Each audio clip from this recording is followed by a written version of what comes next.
Welcome to Nickelodeon All-Star Brawl 2!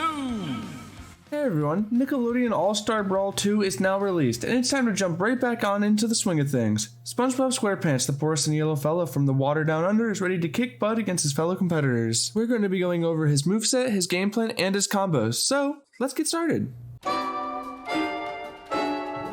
Let's talk about SpongeBob's moveset real quick, starting with his grounded light attacks. His forward tilt has a little bit more range to it, and it's a relatively fast move. This move isn't really a combo move at all. It's mostly used just to push opponents off stage, that kind of thing. And then SpongeBob's down tilt and up tilt fills pretty similar purposes. They're both quick, disjointed moves with a little bit of range, up tilt covering more above, down tilt covering more in front. But both of these moves serve the purpose of comboing into SpongeBob's other moves. The last of SpongeBob's grounded moves, his dash attack, is a little bit underwhelming. This move happens to serve pretty good as a quick burst option, but it doesn't really combo into anything at any percents, and it doesn't really have too much force until you get to very, very high percents. It's just kind of what you would expect from a dash attack. For his grounded strong attacks, SpongeBob has Bring It Around Town, which is a really, really fast smash attack. Like, this move is fast. If you want to hit someone near the edge with this, boom, do it. His forward strong, Jellyfish Swing, is probably one of the best strong attacks in the game in terms of kill power. It packs a punch. This move is one of the strongest kill moves in the game on a consistent basis. SpongeBob's next strong attack,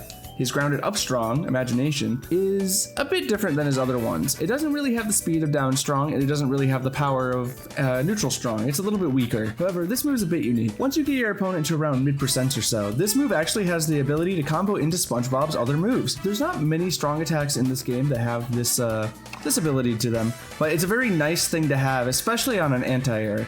Let's move on and start to talk about SpongeBob's aerials. SpongeBob's down air, Loop-de-loop. This move is strong. A down air from SpongeBob off stage can mean death even for some of the heaviest of the characters in the game. SpongeBob's neutral air, Nair, is probably his best move. This move is insane. It's very fast. It's not that laggy if you land with it. And just in general, really sets up for most of SpongeBob's combo game. SpongeBob's back air is another amazing move that he has in his arsenal. This move does it all. It's fast. It's decently sized. He can drift like crazy with it. It's decently safe on block when it's spaced correctly. It combos into itself at low percents and at high percents. It even kills.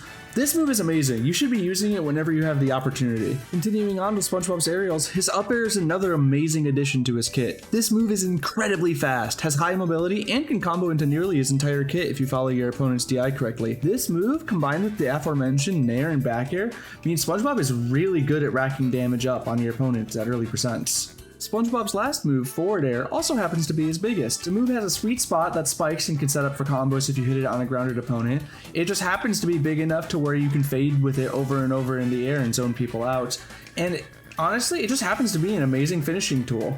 SpongeBob's aerial strong attacks, while not as strong as his light attacks, are still fairly powerful options available to him at all times. His aerial down strong, Reef Landing, is basically Kirby Rock from Smash on steroids. This move is big. It can spike with the sweet spot, it can send up with the sour spot, and it's just a great mix-up option for when SpongeBob needs to come down on his opponents. SpongeBob's aerial forward strong, Karate Chop, is basically just his grounded forward strong, but instead of a net, he has a Karate Chop. Arguably one of the weakest moves in his kit, SpongeBob's aerial up strong is the last move we have to show off. This move, while big and decently fast for being an aerial strong attack, has almost no power and damage behind it. While you can still catch opponents with it and it does a nice little 13, you'll probably almost never end up finding kills with it because the kill power on it's that weak. The first of SpongeBob specials to talk about is going to be his down special, Chef Flip. I like breaking this move down into two categories, and for the sake of SpongeBob, we're going to name them this: Meaty and Chum. Let's start with talking about Meaty. Meaty refers to the inner hitbox of Chef Flip, and it's the one you're going to be trying to hit in most situations. The reason for that is, well, it combos. Hitting the meaty hit of Chef Flip means that SpongeBob can effectively go for whatever follow-up that he wants afterwards. The hitbox that we hate is the Chum hitbox. We hate this hitbox. If you hit this on your opponent, they can simply jump or dodge away before you can get any sort of true follow-up. While Chef Flip does allow you to hit combo clips on your opponent, it's important to keep in mind what hitbox you're actually reaching your opponent with so you can actually get the follow-ups appropriately. The next move we're going to talk about is SpongeBob's neutral special, Bubble Blow. While appearing like a baseline projectile on the surface, this move has many more mechanics that we can talk about. about. The first of these mechanics is projectile speed. When you shoot a bubble, you have the additional option of holding forward and making the bubble come out at a faster speed. While this isn't a huge game-changing thing for Bubble, it means that you can throw off your opponent with your bubble timings. Another unique property given to bubbles is the fact that you can have really good air control while shooting them. If you shoot a bubble and approach with it while you're in the air, you can make sure you drift a really far way away. You can also use this as a way of retreating against your opponent, where you jump forward and then you hold backwards and shoot a bubble. The final unique property for Bubble that they gave it is the fact that you can B-reverse it. So if you're in the air and you jump in one direction, you bubble, and then you quickly tap the other direction, you can change the way your character shoots the bubble mid-air. Because of this, you can create mix-up situations where your opponent's right next to you, you jump away, and then you B-reverse a bubble and you try to catch them off guard by turning yourself around. All in all, Bubble Blow is one of the most unique moves in SpongeBob's kit with a bunch of depth. The next special to be discussed is going to be Fishbowl Strike, SpongeBob's side special. You can actually control the speed that the fishbowl travels. If you hold back after doing a fishbowl, you'll move almost nowhere with it. The move itself is also slightly armored. If you go through attacks that do a small amount of damage, Fishbowl Strike will go straight through them. The final special attack to go over for SpongeBob is his most simple one. That is his up special, Order Up. This move is just kind of a basic recovery move. SpongeBob just aims his spatula upward, launches himself upwards, and he has slight control over his drift while he does it. SpongeBob, like every other character in this game, has 4 different unique throws. His forward throw and back throw are pretty standard in what you'd expect from a character like him. They both kind of just throw the opponent in a direction, and if their opponent gets to a high enough kill percent and DIs out, they can kill. His up throw and down throw, though, are both a bit unique. Down throw can set up into a regrab situation at low percents if your opponent doesn't DI for the throw correctly, and at higher percents it can actually lead into combos into up air by itself. Up throw is basically always a combo throw until really late percents. A lot of times you can go through up throw forward air spikes. You can also go through up air ladders. It's one of the best combo starter throws in the game so long as you follow your opponent's DI correctly. Now that we've talked about his moveset, let's talk about other aspects to SpongeBob's game plan. First off, recovery. While SpongeBob's up special was shortened in this game relative to NASB 1, they gave him another great tool in aiding his recovery, Fishbowl Strike. If you're ever in a precarious situation off stage, make sure to remember that you have a fantastic ability to help shorten the horizontal gap back to the stage if you need it. Additionally, air dodging is another great tool to aid in your recovery. If you see your opponent trying to edge guard you, you have to keep in mind that you can actually act after you do Fishbowl Strike, and you can mix up the timing on your recoveries greatly to make sure your opponent can't catch you. Also, if you have Slime Meter, you can sometimes skip having to be edge guarded entirely, and you can just Slime Meter back to stage either with a crazy Fishbowl Strike or by dipping super low and then slime boosting your up special.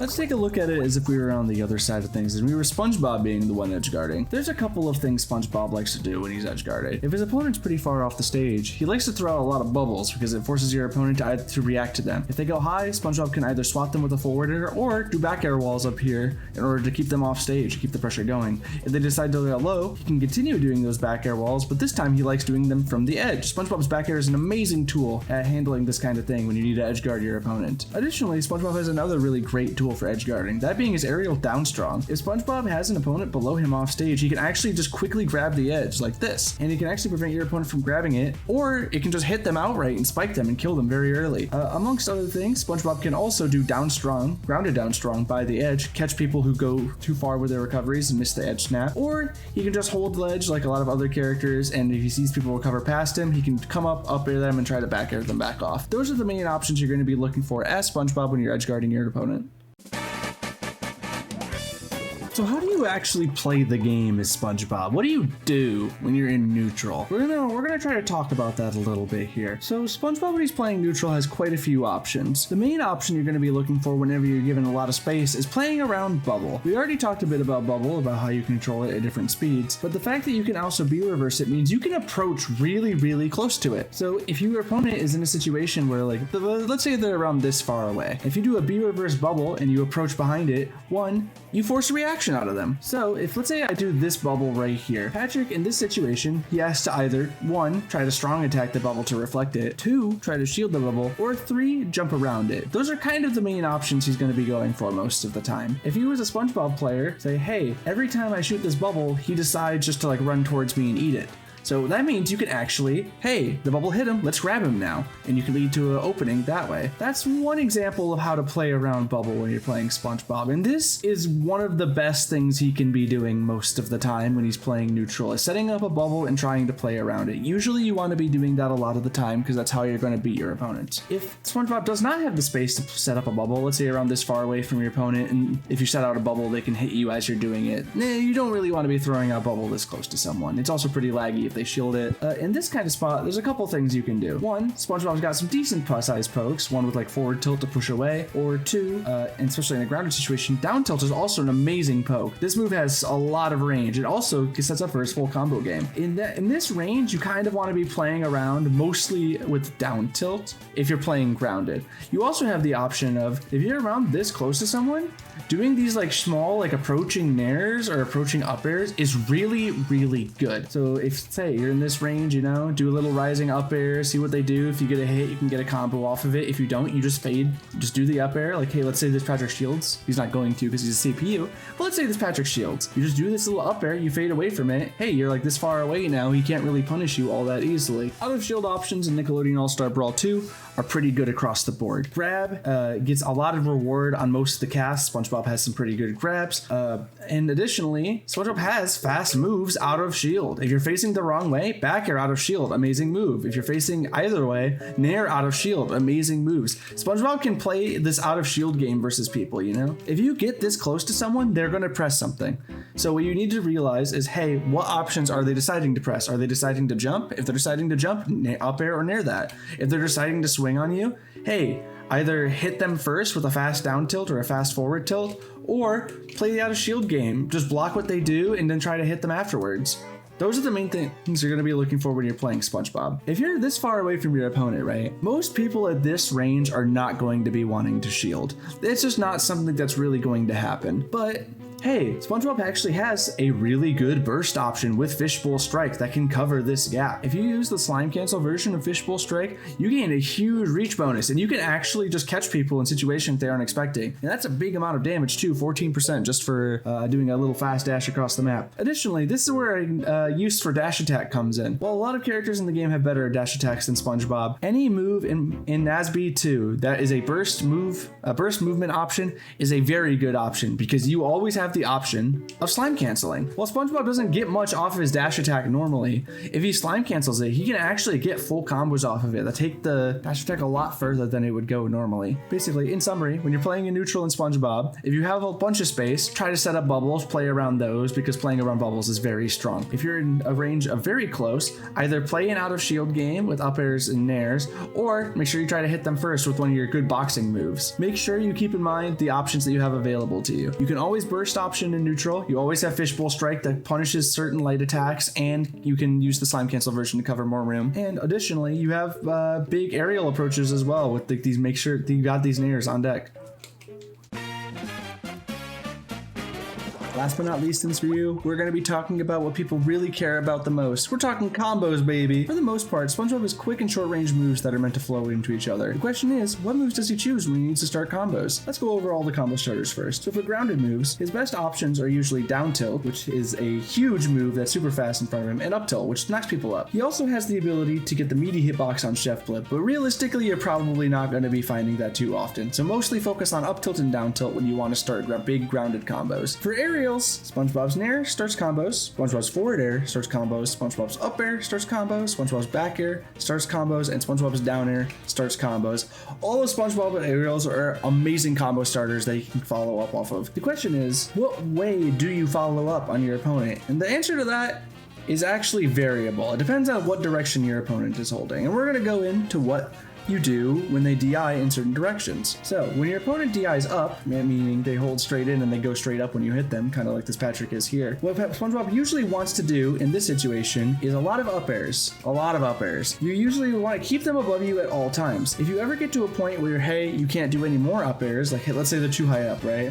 Oh, I can't up air them again. And Spongebob a lot of the time likes to cancel into up special. And then if he does an up air into up special, that's a bunch of extra damage, which you can then slime cancel into an up strong for even more damage. That's usually what the vertical combo game for SpongeBob looks like. It's something like that. When people start DIing in different directions, though, is where SpongeBob's combo game starts getting a little bit more wacky. If your opponent DIs out, a lot of the time what SpongeBob will be looking for, instead of, hey, let's up air him more times, is he'll be looking for a lot more nairs. His nair can keep the pressure going in the direction, and he can keep moving in the direction that they DI. Something like that. Hey, you're following them going out, you keep nairing to that side, you keep them going. Or what SpongeBob really likes to find is he likes to find resets, both with dare, if it becomes available, or forward air. And what these things do is if you hit your opponents with these moves, you actually set them into a situation where, one, they could be off stage, and if they're off stage, they could just die to the spikes. Or two, if they're on stage, you can set them into the ground, and you can continue the combos off of that. So for example, there, I hit Patrick with the forward air into the ground. I followed up off of it with an up tilt ladder combo. So usually, those are kind of the main things you're going to be looking for with SpongeBob. And what you need to know is, in the middle of a combo, you have to play reactionary. If your opponent in the middle of a combo switches up their DI from, hey, let's say they're going straight up the whole time, to, oh, they're suddenly going out. Let me recognize the fact that they're going out now. Let me chase them with a forward air instead of, hey, let's do another up air, you know? The main thing with SpongeBob's combo game is he almost always has something he can do. He just has to react and choose the right thing to do. But that's mostly what you're going to be looking for when you're playing him and you're going for big combos. Things that are important to know are that slime canceling makes any opening a big combo opener. Something like dash attack, which would be kind of lackluster otherwise. Boom, now it's an up tilt, and that's a big combo opener. That's the kind of move you're looking for, you know what I mean? So it's just always important to keep that kind of thing in mind. You can always do the same thing with jab, or really any move. That's just the power of slime canceling in Nickelodeon All-Star Brawl 2. But that's usually how the combo game's gonna flow. You want to keep it between up air and forward air spikes mostly. And then if your opponent ever gets into a situation where neither of those moves will work, force them off stage, go for an edge guard. SpongeBob's got good edge guarding. And with that, we finished the SpongeBob guide. If you stuck around this whole time, please like, comment, subscribe, you know, all that jazz. Hopefully this helps you get better at the game in a really quick fashion. We gotta have this content out early, you know. And I'll see you guys around in the next video.